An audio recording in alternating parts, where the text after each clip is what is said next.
और अच्छे से हम कैसे समझें इस चीज़ को कि वो कागज़ की दाढ़ी मूंछ वाली फ़ोटो हमारे लिए इम्पोर्टेंट है या सतगुरु रामपाल जी भगवान हमारे लिए इम्पोर्टेंट है। पुण्यात्माओं,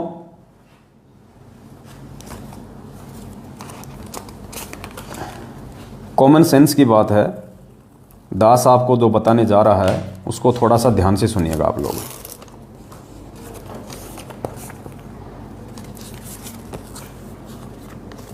आप ये फोटो देख रहे हैं,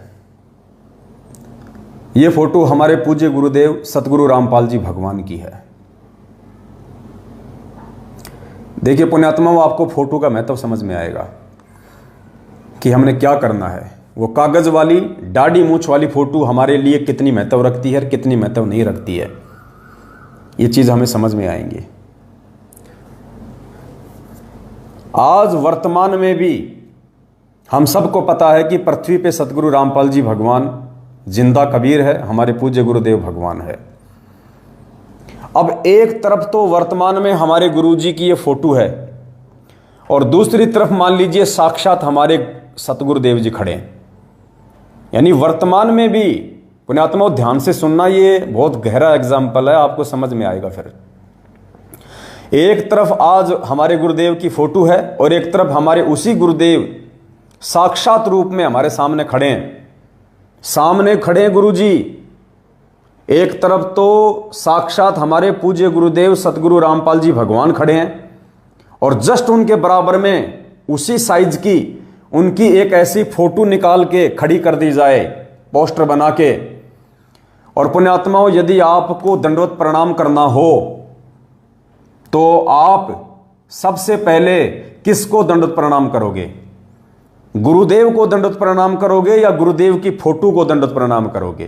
कॉमन सेंस की बात है, हम उस फोटो को प्रणाम नहीं करेंगे, जबकि वो फोटो हमारे गुरुजी की ही है, फिर भी हम उस फोटो को प्रणाम नहीं करेंगे, हम अपने पूज्य गुरुदेव जी को दंडवत करेंगे।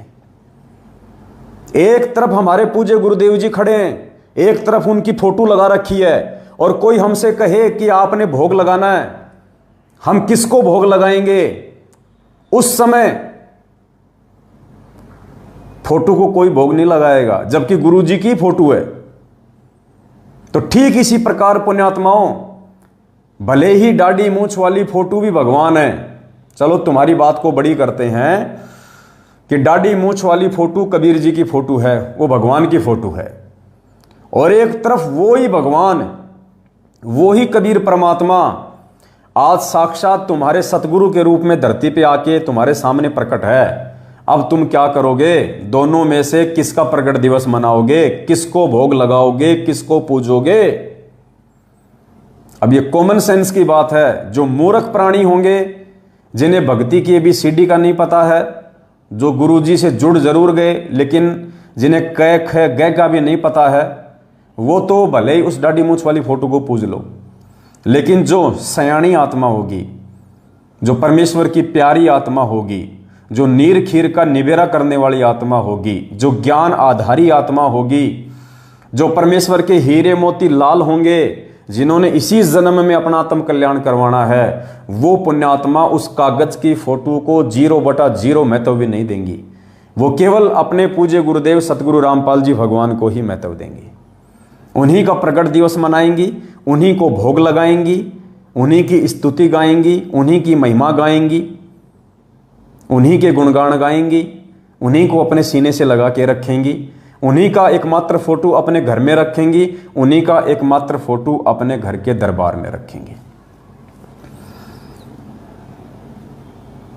क्योंकि परमात्मा ने हमें स्पष्ट रूप से समझा दिया है कि जब तक हम अपने वक्त गुरु को परमात्मा नहीं मानेंगे, तब तक हम यहां से पार नहीं हो सकते।